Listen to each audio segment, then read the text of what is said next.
شیطان عورتوں کے ذریعے سے شکار کرتا ہے، یعنی کسی لڑکی کے چکر میں بعض نادان پڑ جاتے ہیں۔ حضرت آدم علیہ السلام کا ایک بیٹا قابیل یہ عشق مجازی میں پھنسا تھا، اور عشق مجازی کی بنا پر قابیل نے حابیل کا قتل کیا۔ اس کا واقعہ قرآن پاک میں موجود ہے۔ حضرت علی رضی اللہ تعالی عنہ کو شہید کرنے والا بدبخت انسان، اس کا نام ہے ابن ملجم۔ عشق مجازی کا یہاں بھی چکر چلا۔ کتام نامی خارجہ عورت تھی جس کے عشق میں ابن ملجم گرفتار ہوا، اور اس عورت نے مہر میں 3000 درہم اور حضرت علی رضی اللہ عنہ کو شہید کرنے کا مطالبہ کیا تھا۔ جو شخص اس چکر میں پڑتا ہے دنیا آخرت میں نقصان اٹھاتا ہے۔ کیا نقصان اٹھاتا ہے؟ عام طور پر کاروبار سے تو رہ جاتا ہے، پھر فضول خرچیاں، اسراف، بعض اوقات سگریٹ، چرس اور ہیروئن اور طرح طرح کے نشوں میں پڑ جاتا ہے، شراب نوشی وغیرہ۔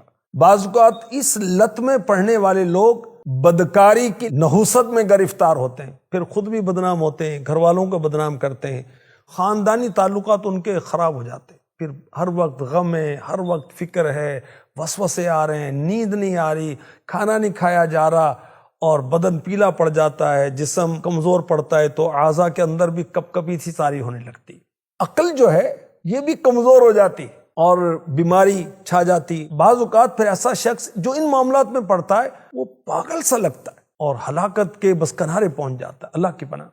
دینی نقصانات کیا ہیں عشق مجازی کے؟ بہت سارے گناہوں میں بندہ مبتلا ہو جاتا ہے اور ایمان کی بربادی کا سبب بھی بن جاتے ہیں۔ اگر عبادت ایسا شخص کر بھی لے تو اس کو لذت نہیں آتی، دل سخت ہو جاتا ہے۔ اگر بدکاری کی آفت میں پڑا تو اللہ اور رسول کا نافرمان عذاب قبر و آخرت کا حقدار ٹھہرتا ہے۔ اسباب کیا ہوتے ہیں؟ گھر میں دینی تربیت نہیں ہے، گناہ بھرے چینل چل رہے ہیں، اور محرم و نامحرم کا فرق نہیں بتایا جاتا۔ بچوں کو بلوغت سے قبل ہی بتانا چاہیے کہ پردہ کیا ہے۔ بچیوں کو یہ بتانا چاہیے کہ کن کن مردوں سے ان کا پردہ ہے۔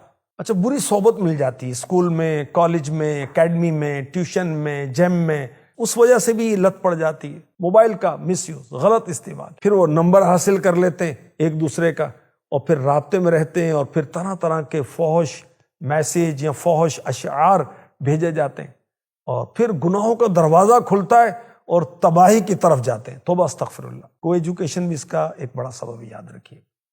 بد نگاہی اس کا ایک بہت بڑا سبب ہے۔ امام احمد رضا خان رحمۃ اللہ تعالی علیہ فرماتے ہیں پہلے نظر بہکتی ہے، پھر دل بہکتا ہے، پھر ستر بہکتا ہے۔ اور ہمارے رب نے اپنے پاکیزہ کلام قرآن کریم میں مردوں کو اور عورتوں کو نگاہیں نیچی رکھنے کا حکم دیا ہے۔ مسلمان مردوں کو حکم دو کہ اپنی نگاہیں کچھ نیچی رکھیں، اور مسلمان عورتوں کو حکم دو کہ وہ اپنی نگاہیں کچھ نیچی رکھیں۔ حدیث قدسی میں ہے، بد نگاہی شیطان کے تیروں میں سے زہر میں بجھا ہوا ایک تیر۔ علاج کیا ہے؟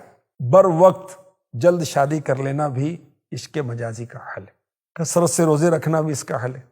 نامحرم سے میل جول نہ کریں، اور یاد رکھیے قرآن پڑھنے سے، سمجھنے سے عشق الہی پیدا ہوتا ہے، اور نعتیں سننے سے، پڑھنے سے عشق مصطفیٰ پیدا ہوتا ہے۔ اچھا، جب آپ کو نجات حاصل ہو جائے تو پھر آپ اچھا ماحول اختیار کریں، اور پھر جس کے چکر میں آپ برباد ہوئے تھے اس کو دیکھنے سے بچیں، اس کی تصویر نہ دیکھیں، اس کا کوئی تحفہ اپنے پاس نہ رکھیں، اگر فون آتا ہے تو نہ سنیں، اگر میسیج آتا ہے تو نہ سنیں، ٹیکسٹ میسیج بھی نہ پڑھیں، بلاک کر دیں۔ انشاءاللہ آپ کی جان چھوٹ جائے گی۔